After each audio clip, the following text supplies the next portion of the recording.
আজকের তাজা খবর, আরজি কর ডক্টর চিকিৎসকদের কাছে মারাত্মক অভিযোগ নিহত ছাত্রীর পরিবারের। তো আজকের খবর কি বলছে চলো বিস্তারিত দেখে নেব। ধর্ষণ করেই হত্যা করা হয়েছিল আরজি কর হাসপাতালের চিকিৎসক ছাত্রীকে। ঘটনা নিয়ে ভুল প্রচারের প্রতিবাদ করে রবিবার বলেন চিকিৎসকরাই।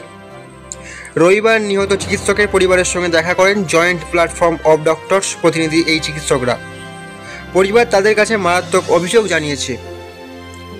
এই মঞ্চের আহ্বায়ক চিকিৎসক সুবর্ণ গোস্বামী পানিহাটিতে বলেন, হত্যার পর ধর্ষণ করা হয়েছে বলে প্রচার চলছে কোনো কোনো জায়গায়। আমরা এর প্রতিবাদ করছি। ধর্ষণ করে হত্যা করা হয়েছে ওই ছাত্রীকে। ধর্ষণের পর শ্বাসরোধ করে হত্যার সাক্ষ্য দিচ্ছে ময়নাতদন্ত রিপোর্টই। তিনি বলেন, পরিবারের অনুমান একজন এভাবে নির্যাতন করতে পারে না। ময়নাতদন্তের রিপোর্ট দেখে আমাদেরও মনে হয়েছে একাধিক যুক্ত থাকতে পারে। সিমেন্ট নেওয়া হয়েছে, পরীক্ষার পর বোঝা যাবে একাধিক অপরাধী জড়িত কিনা।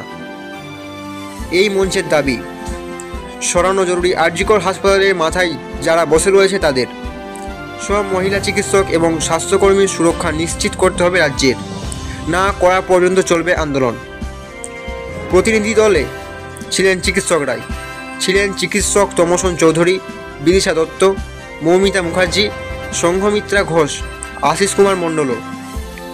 গোস্বামী বলেন, ময়নাতদন্তের রিপোর্টও জানাচ্ছে ভয়াবহ নির্যাতনের শিকার হয়েছিলেন ওই ছাত্রী। বাবা মা এবং পরিবারজনও জানিয়েছেন সে সর্বাঙ্গে আঘাতের চিহ্ন দেখেছেন তারা। তিনি বলেন, মুখ্যমন্ত্রী নিজেই বলেছেন সিবিআই তদন্তে আপত্তি নেই। পরিবারও সিবিআই তদন্তে আগ্রহী বলেই মনে হয়েছে।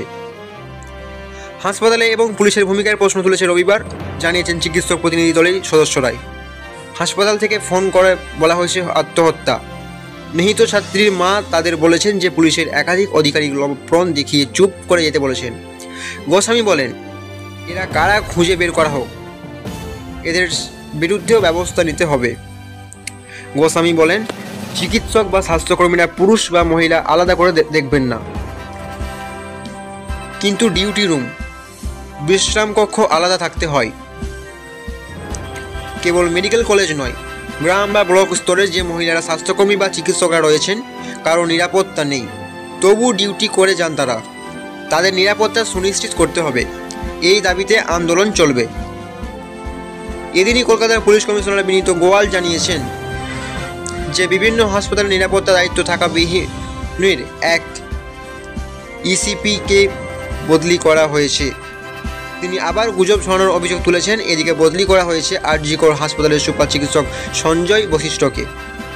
নতুন সুপার নিযুক্ত হয়েছেন চিকিৎসক বুলবুল মুখার্জি। তো খবর এখনও চলবে। আজকের তাজা খবর, আরজি কর হসপিটাল কেস একা নয়, ধর্ষণ করেছে একাধিক জনে। পয়েন্ট করে করে বুঝিয়ে দিলেন বিশেষজ্ঞরা। চলো বিস্তারিত দেখে নেব আজকের খবর কি বলছে। ঘটনার সময় ধৃত যুবক একাই ছিল নাকি অন্য একাধিক ব্যক্তির সঙ্গে ছিল?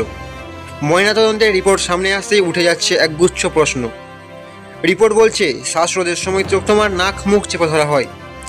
ধস্তাধস্তির সময় তরুণী প্রতিশোধও করেছেন, তার প্রমাণ মিলেছে।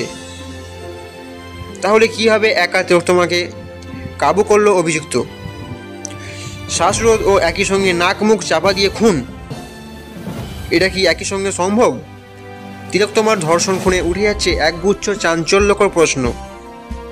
চিকিৎসক অজয় গুপ্ত বলেছেন, একই সঙ্গে এই দুটো কাজ একজন লোকের পক্ষে সম্ভব নয়।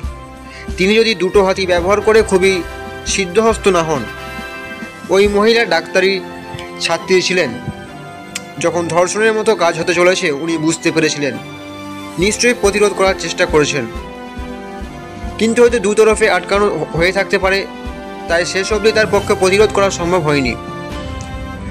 খানিক একই সুর ফরেনসিক মেডিসিন বিশেষজ্ঞ স্বপন দাসের গলাতেও। তিনি বলেছেন, গ্যাং রেপেও সম্ভাবনা কখনোই খারিজ করা যায় না। সবসময় এমন হয় না যে ধরনের ঘটনায় সকলের যৌন সম্ভব করেছিল। হতেই পারে কয়েকজন ছিল বা দুজন ছিল, হতেই একজন গার্ড দিচ্ছিল, অন্যজন কিছু একটা করে হেল্প করছিল, তাকেও গণধর্ষণ বলে। চিকিৎসক অনির্বাণ দোলই স্পষ্ট বলেছেন, যতগুলি আঘাত ওনার শরীরে দেখা গিয়েছে তা কিন্তু একজন মানুষের পক্ষে করা বেশিরভাগ ক্ষেত্রে অসম্ভব বলেই মনে হচ্ছে। তিনি আরও বলেছেন, যে মানুষকে ধরা হয়েছে তার শারীরিক গঠন দেখে আমার মনে হয় তার একার পক্ষে এটা সম্ভব নয়, এর সঙ্গে একাধিক মানুষের জড়িত থাকার সম্ভাবনা অনেক বেশি। তো প্রিয় ভিউয়ার্স, আজকের ভিডিওটি এতটুকুই। ভালো লাগলে অবশ্যই লাইক করবেন এবং এরকম লেটেস্ট আপডেট পাওয়ার জন্য চ্যানেলটি অবশ্যই সাবস্ক্রাইব করুন।